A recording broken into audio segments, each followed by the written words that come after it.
इसमें मेरी क्या गलती है? आप मुझे पढ़ाई करने क्यों नहीं देते?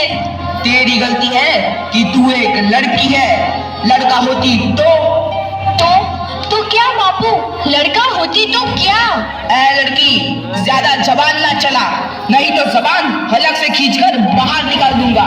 बापू, मैं पढ़ लिख कर कुछ बनना चाहती हूँ, मेरी पढ़ाई ना रोको बापू। आनंदी, तुझे पढ़ना है तो पढ़, लेकिन सारी उम्र बाप की छाती पर यूं बोझ बनकर ना बैठ। पर बापू, अभी तो मेरी उम्र पढ़ाई लिखाई की है, मुझे पढ़ लिख कर डॉक्टर बनना है। पढ़ाई पढ़ाई पढ़ाई, आज तो तेरी इन किताबों का काम तमाम करके ही छोड़ूंगा। ये ले। नहीं बापू, मत फाड़ो बापू। छोरी। नहीं बापू, नहीं। बापू, ये तुमने क्या किया? तुमने मेरी इन किताबों को ही नहीं फाड़ा बापू, मेरी किस्मत फाड़ दी। रील लगे देखने चाहिए हमरे। काफी किताबें ना सिर्फ छोरों के हाथ में अच्छी लगती है, लड़कियों के हाथ में तो सिर्फ मेहंदी अच्छी लगती है, मेहंदी। पर बापू, मैं लड़की हूँ तो क्या हुआ? लड़का और लड़की तो हमारी दोनों आंखों के समान होते हैं। चुप कर आनंदी, और यह एहसान मान कि अब तक जिंदा है तू। कहीं बचपन में गला दबाकर मार दिया होता तो यह तेरी बकबक नहीं सुननी पड़ती आज।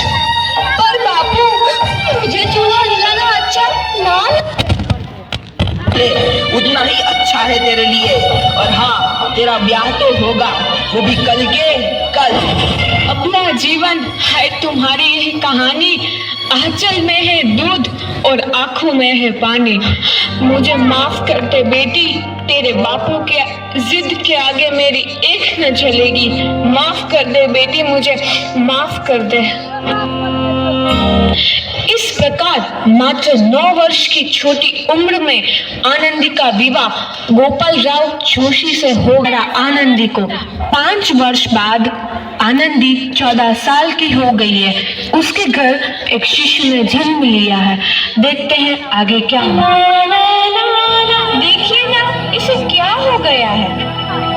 इसका माथा तो अंगार की तरह तप रहा है। इससे तो बहुत तेज बुखार है। आप बिना कुछ भी बोलते हैं, दीजिए मुझे। माधव, जल्दी से वैद्य जी को बुला के लाओ। जी, अभी बुला के लाता हूँ। ये तुम क्या कर रही हो आनंदी? भगवान की विभूति लगा रही हूँ। बस करो आनंदी, ये सब अंधविश्वास है।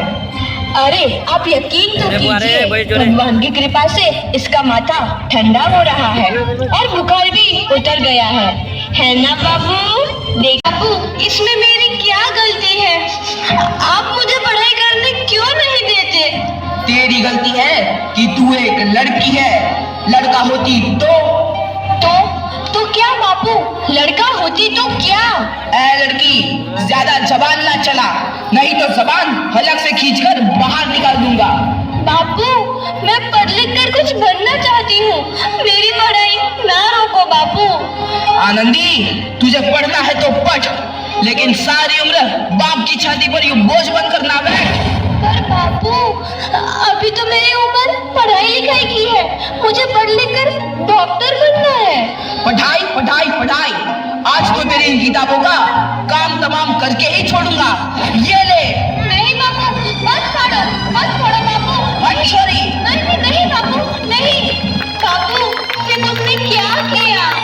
तुमने मेरी इन किताबों को ही नहीं फाड़ा बापू, मेरी किस्मत फाड़ दी। रील लगे देखने चाहिए हमरे। काफी किताबें ना सिर्फ छोरों के हाथ में अच्छी लगती है, लड़कियों के हाथ में तो सिर्फ मेहंदी अच्छी लगती है, मेहंदी। पर बापू, मैं लड़की हूँ तो क्या हुआ? लड़का और लड़की तो हमारी दोनों आंखों के समान होते हैं। चुप कर आनंदी, और यह एहसान मान कि अब तक जिंदा है तू। कहीं बचपन में गला दबाकर मार दिया होता तो यह तेरी बकबक नहीं सुननी पड़ती आज। पर बापू, मुझे चूल्हा जलाना अच्छा ना उतना ही अच्छा है तेरे लिए। और हाँ, तेरा ब्याह तो होगा, वो भी कल के कल। अपना जीवन है तुम्हारी यही कहानी, आंचल में है दूध और आंखों में है पानी। मुझे माफ कर दे बेटी, तेरे बापू के जिद जिद के आगे मेरी एक न चलेगी। माफ कर दे बेटी, मुझे माफ कर दे। इस प्रकार मात्र 9 वर्ष की छोटी उम्र में आनंदी का विवाह गोपाल राव जोशी से हो गया। आनंदी को 5 वर्ष बाद आनंदी 14 साल की हो गई है। उसके घर एक शिशु ने जन्म लिया है। देखते हैं आगे क्या हुआ। देखिए ना, इसे क्या हो गया है। इसका माथा तो अंगार की तरह तप रहा है। इससे तो बहुत तेज बुखार है। आप बिना कुछ भी बोलते हैं, दीजिए मुझे। माधव, माधव, जल्दी से वैद्य जी को बुला के लाओ। जी, अभी बुला के लाता हूँ। ये तुम क्या कर रही हो आनंदी? भगवान की विभूति लगा रही हूँ। बस करो आनंदी, ये सब अंधविश्वास है। अरे आप यकीन तो अरे कीजिए, भाई जोरे। भगवान की कृपा से इसका माथा ठंडा हो रहा है और बुखार भी उतर गया है ना बाबू? देख ही रहूंगी, नहीं रहूंगी मैं अनपढ़। मैं पढ़ूंगी ताकि कल किसी और आनंदी को इलाज के अभाव में अपना बच्चा ना खोना पड़े। शाबाश आनंदी, और यही तुम्हारे अपराध के लिए प्रायश्चित भी है।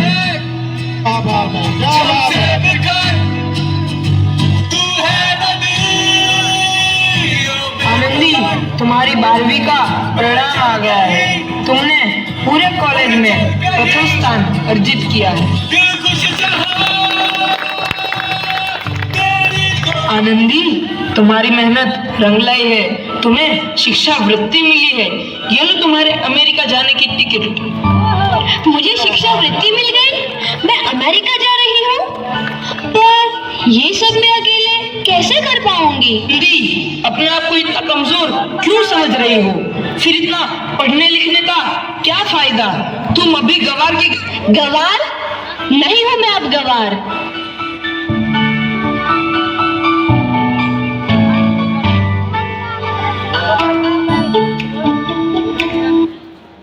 तो इस प्रकार आनंदी अमेरिका के पेंसिल्वेनिया के लिए रवाना हुई और 3 साल बाद उन्होंने डॉक्टर ऑफ मेडिसिन की उपाधि प्राप्त कर ली। इधर आनंदी के पिता की तबीयत बहुत खराब है। आगे क्या होता है देखते हैं।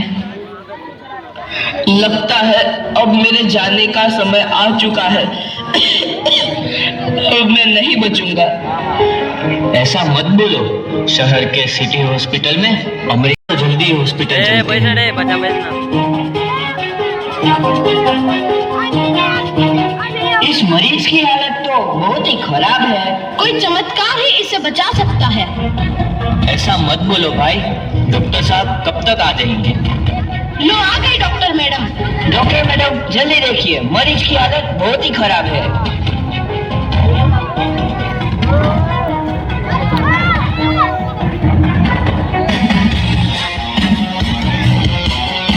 अब आप बिल्कुल ठीक हैं। मौत के मुंह से आपको बचाया है डॉक्टर मैडम ने। डॉक्टर साहब ने मुझे बचा लिया। मुझे मिलना है डॉक्टर साहब से।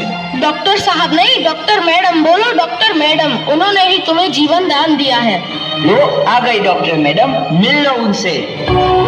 डॉक्टर मैडम, आपका बहुत बहुत धन्यवाद।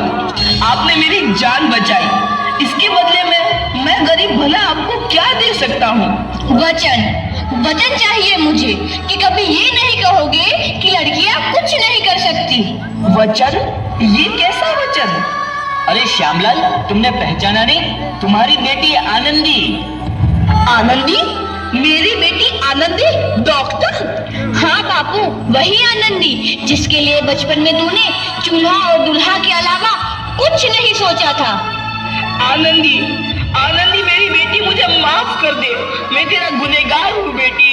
नहीं नहीं बापू, वही आनंदी जिसके हाथ पीले करके तुम उसकी सारी जिंदगी काला कर देना चाहते थे। माफ कर दे मुझे मेरी बच्ची, माफ कर दे। मैं तेरा अपराधी हूँ मेरी बच्ची, माफ कर दे। नहीं बापू, मैंने तो तेरा एहसान चुकाया है। याद है ना अपना एहसान जो बचपन में तुमने मुझ पर किया था? ताने सुना सुना कर जीते जी मार डाला था मुझको। अब बोल, और किस किस को मारेगा? आनंदी बेटी, मुझे माफ कर दे मेरी बच्ची। मैं तेरा गुनहगार हूँ। तो बोला था किताबें सिर्फ बेटों के हाथ में अच्छी लगती है, बेटियों के हाथ में तो सिर्फ मेहंदी। बेटों और बेटियों में फर्क करना तो आंखों में। सच तो यह है कि मैं तेरी माफी के लायक भी ना हूँ। वो जैसा बाप तेरी बराबरी कर सके उसके मैं लायक भी ना हूँ मेरी बेटी, लायक भी ना हूँ। अपने बापू को क्या माफ नहीं करोगी आनंदी? माफ कर दो आनंदी, माफ कर दो।